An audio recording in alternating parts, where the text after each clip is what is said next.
Halo.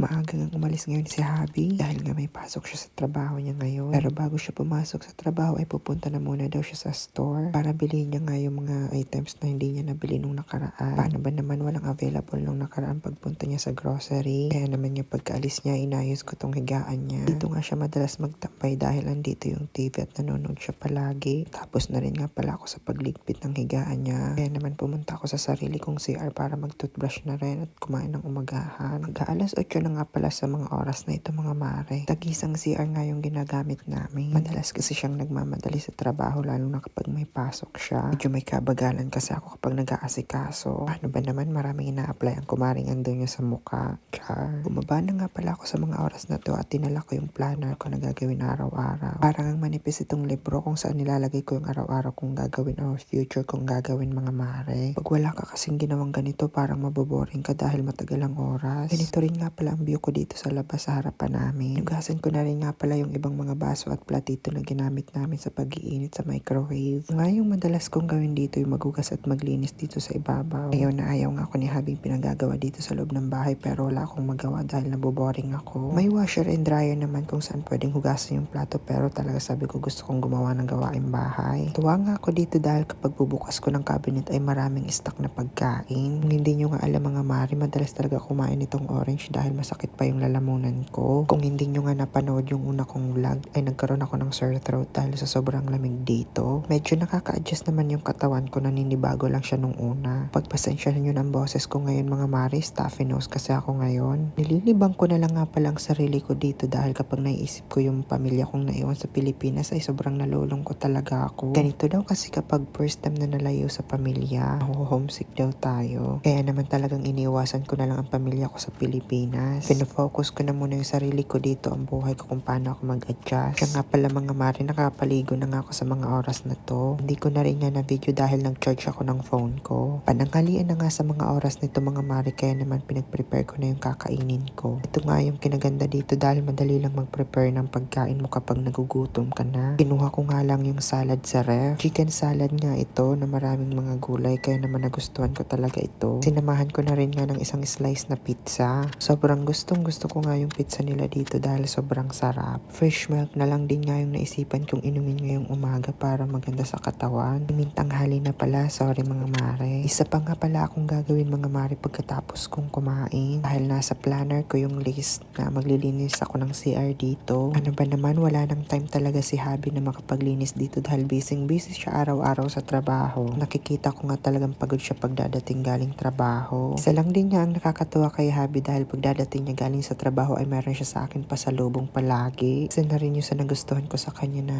napaka-toothful niya. Kanina pagdating niya galing ang store, eto binila niya ako ng mga chocolate na pang snack ko raw kapag nagugutom ako. Sabi ko nga sa sarili ko kung malapit lang ako sa Pilipinas, na-share ko to sa pamilya ko. Dahil sa Pilipinas sobrang simple lang ng buhay namin mga mare. Kung nakakaraos lang okay na kami. Kaya naman sobrang thankful ako kay Lord sa walang sawang biyayang binibigay niya sa amin. Kaya mga mare, huwag kayong panghihinaan ng loob ha. Lagi kayong magdarasal. Bye-bye mga mare.